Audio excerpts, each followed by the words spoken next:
বর্তমান দিনে যে রোগের জন্য ডাক্তারের কাছে যাও না কেন, ডাক্তার বলবে কম তেলে রান্না খেতে। তাই ভাবলাম আজকে একদম তেল ছাড়াই রান্না করা যাক। আজকে বানাবো তেল ছাড়া চিকেনের কারি।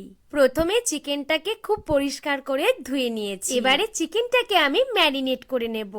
প্রথমে দিয়েছি নুন, হলুদ, লঙ্কা গুঁড়ো অল্প দিয়েছি, এরপর দিয়েছি ফেটিয়ে রাখা টক দই। এবারে দেব আদা, রসুন আর কাঁচা লঙ্কার একটা পেস্ট। এরপর এই সমস্ত কিছুকে খুব ভালো করে মাখিয়ে 2 ঘন্টার জন্য ম্যারিনেট করে রাখবো। আজ কিন্তু একদম তেল ছাড়া রান্না হবে, তাই প্রথমে কড়াটাকে অল্প গরম করে নিয়েছি আর একদম সরু সরু করে কাটা পেঁয়াজগুলোকে কিন্তু বিছিয়ে দিয়েছি। এবারে বেশ খানিকক্ষণ অনবরত নাড়াচাড়া করে করে যখন পেঁয়াজের রংটা বাদামি রঙের হয়ে আসবে, তখন কিন্তু ম্যারিনেট করা চিকেনটা আমরা দিয়ে দেব। চিকেনটা দেওয়ার পর কিন্তু অনবরত নাড়াচাড়া করতে হবে, আর আমরা এটা ঢাকা দিয়ে দিয়ে রান্না হতে দেব।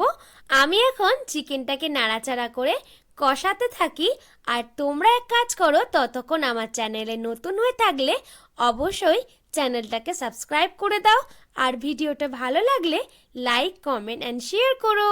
চিকেনটা কিন্তু ঢাকা দিয়ে দিয়ে আমরা কষিয়ে নেব আর অল্প অল্প করে জল দিতে থাকবো। দেখো আমার চিকেনটা থেকে খুব সুন্দর তেল ছেড়েছে, দেখে মনে হচ্ছে কিন্তু তেল দেওয়া। এবারে যখন আমার চিকেনটা পুরোপুরি সিদ্ধ হয়ে যাবে, গরম মশলা দিয়ে আমি কিন্তু নামিয়ে নেব। চিকেনের উপরটা দেখো খুব সুন্দর তেল তেল ভাসছে, একদমই বোঝার উপায় নেই কিন্তু যে এটা তেল ছাড়া। শরীরকে ভালো রাখতে অবশ্যই তেল ছাড়া এই চিকেনটা তোমরা ট্রাই করো।